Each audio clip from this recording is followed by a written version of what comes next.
اعوذ باللہ من الشیطان الرجیم، بسم اللہ الرحمن الرحیم۔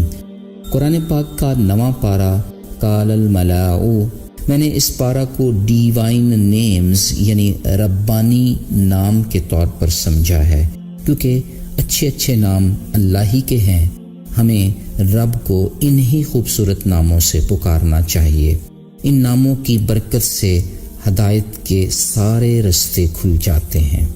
بخاری شریف کی ایک مشہور حدیث ہے، رسول اللہ صلی اللہ علیہ وآلہ وسلم نے فرمایا، اللہ عز و جل کے 99 نام ہیں، جو شخص انہیں یاد کر لے گا وہ جنتی ہے۔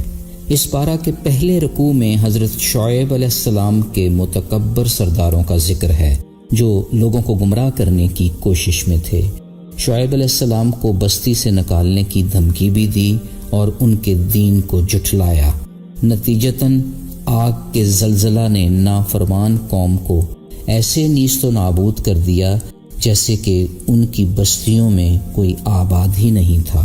دوسرے رکوع میں سابقہ امتوں کی آزمائش کا تذکرہ ہے۔ ایمان لانے سے انکار پر انہیں محتاجی اور بیماری میں مبتلا کیا گیا۔ یہ بھی واضح ہو رہا ہے کہ ایمان کی قوت سے نعمتوں کے دروازے ہمیشہ کے لیے کھل جاتے ہیں۔ رکوع میں نافرمانی پر عذاب کی دھمکی بھی دی گئی ہے۔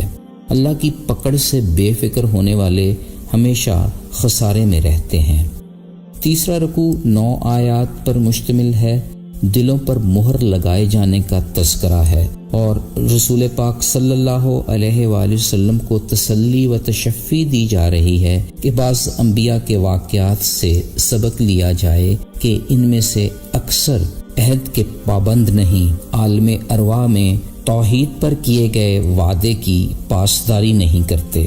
مسلم شریف میں درج ایک حدیث قدسی میں اللہ رب العزت فرماتے ہیں کہ میں نے اپنے بندوں کے دلوں کو توحید پر پیدا کیا ہے، پھر شیطان ان کے پاس آ کر انہیں ان کے دین سے ہٹا دیتا ہے اور ان پر میری حلال کی ہوئی چیزیں حرام کر دیتا ہے۔ اسی رکوع میں موسیٰ علیہ السلام کا فرعون کے سامنے اعلان رسالت اور ید بیضا کے معجزے دکھانے کی رودات ہے۔ چوتھا رکوع 18 آیات پر مشتمل ہے، جس میں حضرت موسیٰ علیہ السلام کا جادوگروں سے مقابلہ دکھایا جا رہا ہے۔ حضرت موسیٰ علیہ السلام کا عصا مبارک اژدہے کا روپ دھار کر ان جادوگروں کے تمام سانپ نگل گیا۔ وہ تمام کے تمام موسیٰ علیہ السلام اور اس کے رب پر ایمان لے آئے، سجدہ ریز ہو گئے۔ پھر فرعون کی دھمکی بھی ان پر کارگر ثابت نہ ہوئی۔ 5ویں رکوع میں درباری اور کچھ سردار فرعون کو بھڑکاتے نظر آتے ہیں۔ بیٹوں کو مارنے کا قانون پھر سے نافذ کر دیا۔ اس رکوع میں موسیٰ علیہ السلام اپنی قوم کو نصیحت کر رہے ہیں کہ اللہ سے مدد طلب کرو اور صبر کرو، یہ زمین اللہ کی ہی ہے، جسے چاہتا ہے زمین کا وارث بنا دیتا ہے۔ 12 آیات پر مشتمل چھٹے رکوع میں آل فرعون کی قحط سے آزمائش کا تذکرہ کیا جا رہا ہے۔ آزمائش کو وہ نحوست سمجھتے تھے، جبکہ خوشحالی کو مقدر کا لکھا تصور کرتے تھے۔ اللہ کی واضح نشانیاں دیکھنے کے بعد بھی قوم فرعون کا ایمان سے انکار تھا، جس کی وجہ سے انہیں ہولناک انجام کا سامنا کرنا پڑا۔ فرعون اپنے لشکر سمیت دریائے نیل میں غرق ہو گیا۔ بنی اسرائیل کی ایک مجسم معبود کی خواہش کا تذکرہ بھی اسی رکوع میں ہے۔ 7ویں رکوع میں موسیٰ علیہ السلام کی اللہ تعالیٰ سے ہم کلامی کا ذکر ہے۔ دیدار کی خواہش کی تو کوہ طور پر رب کی تجلی کی تاب نہ لاتے ہوئے بے ہوش ہو گئے۔ ہوش آنے پر توبہ فرمائی۔ پھر موسیٰ علیہ السلام کو تورات کے تحفہ کا ذکر بھی اسی رکوع میں ہے۔ 8ویں رکوع میں بنی اسرائیل کا بچڑے کی عبادت کا مضمون ہے۔ ہوش آنے پر نادم ہوئے اور کہنے لگے، اگر ہمارے رب نے ہم پر رحم نہ فرمایا اور معاف نہ کیا تو ہم خسارہ پانے والوں میں ہو جائیں گے۔ 9ویں رکوع میں یہ وضاحت ہو رہی ہے کہ پرخلوص توبہ کرنے سے ہر قسم کے گناہ مٹ جاتے ہیں۔ اللہ سبحانہ و تعالیٰ کی رحمت ہر چیز سے وسیع ہے۔ یہ رحمت ان لوگوں کے نصیب میں آتی ہے جو پرہیزگار ہیں، زکوٰۃ ادا کرتے ہیں، رب کی آیات پر ایمان لاتے ہیں۔ 10ویں رکوع میں یہ واضح کیا جا رہا ہے کہ آپ صلی اللہ علیہ وآلہ وسلم کی رسالت عالمگیر ہے۔ بنی اسرائیل 12 قبیلے اور ان کے لیے 12 چشمے پھوٹنے کا ذکر بھی اسی رکوع میں ہے۔ من و سلوہ جیسے پاکیزہ رزق کا ذکر بھی اسی رکوع میں ہے۔ 11ویں رکوع میں یہودیوں کی ہیلہ سازی بیان کی جا رہی ہے، ان کے ناخلف علماء کا تذکرہ ہے، قرآن و حدیث پر عمل کرنے والوں کی تعریف بھی کی گئی ہے۔ 12ویں رکوع میں اس امر کی وضاحت ہو رہی ہے کہ اللہ تعالیٰ اپنی آیات کھول کھول کر بیان کرتے ہیں۔ اسی رکوع میں اللہ تعالیٰ یاد دلا رہا ہے کہ کس طرح میں نے گواہ بنا کر پوچھا تھا، کیا میں تمہارا رب نہیں ہوں؟ سب نے یک زبان شہادت دی تھی۔ یہ وعدہ اس لیے لیا گیا تھا تاکہ روز قیامت یہ نہ کہہ سکیں کہ وہ تو بالکل بے خبر تھے۔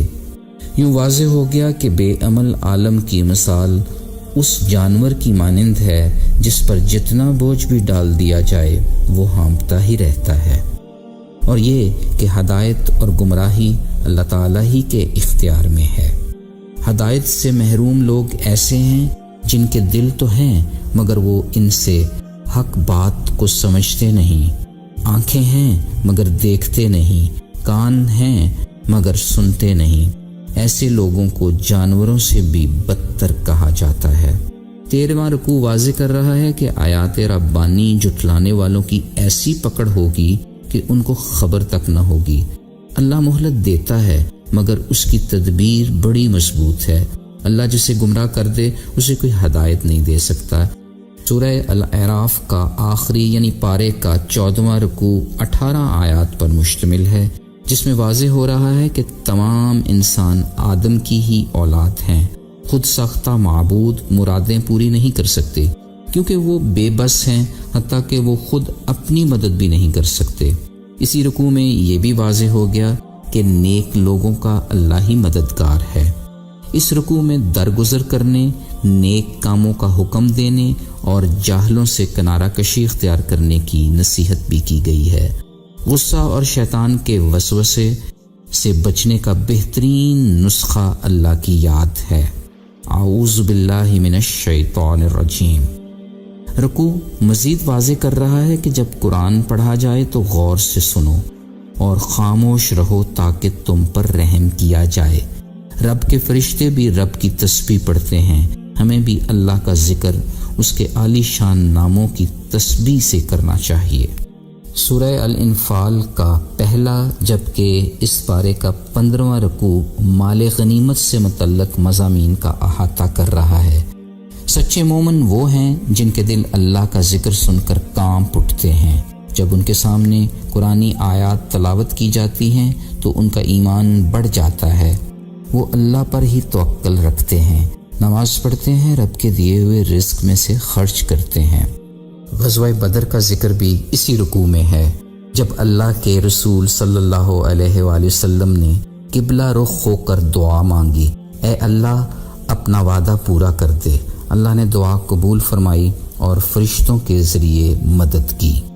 16 رکوع میں اللہ رب العزت یاد دلا رہے ہیں کہ تمہیں امن اور سکون دینے کی خاطر تم پر اونگ طاری کر دی گئی تھی، آسمان سے بارش برسا کر پاک کر دیا، شیطانی وسوسوں سے بچا لیا، دلوں کو مضبوط کر دیا اور تمہارے پاؤں جما دیے۔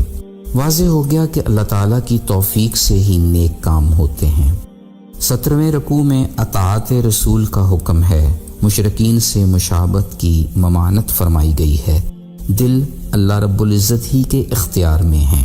ابن ماجہ میں درج ایک خوبصورت حدیث ہے کہ رسول اللہ صلی اللہ علیہ وآلہ وسلم نے فرمایا کہ بلا شبہ بنی آدم کے دل اللہ تعالیٰ کی انگلیوں کے درمیان میں ہیں، وہ جس طرف چاہتا ہے انہیں پھیر دیتا ہے۔ پھر آپ صلی اللہ علیہ وآلہ وسلم نے ایمان پر ثابت قدم رہنے کے لیے اس دعا کی تعلیم دی، اے دلوں کے پھیرنے والے رب، ہمارے دلوں کو اپنے دین پر ثابت قدم رکھیے گا۔ 18واں رکوع تقوی کے بہترین نتائج پیش کر رہا ہے۔ جب تک ہم استغفار کرتے رہیں گے اللہ عذاب سے محفوظ کرتا رہے گا۔ اسلام اچھے اور برے لوگوں میں امتیاز کرتا ہے۔ 19ویں رکوع کی 3 آیات میں کفار کے لیے معافی کا اعلان ہے اگر وہ شرک سے بچے رہیں۔ جہاد کا مقصد کفر و شرک کو مٹانا ہی ہے۔ اللہ کے حضور دعا ہے کہ وہ ہمارے دلوں کو حق اور ہدایت کے نور سے منور کر دے، اپنے خوبصورت نام ہمارے سینے میں اتار دے، اپنی رحمت سے ہمیں نور بصیرت عطا فرما دے، آمین یا رب العالمین۔ سبحان ربک رب العزت عما یصفون وسلام علی المرسلین والحمد للہ رب العالمین۔ فی امان اللہ، اللہ حافظ۔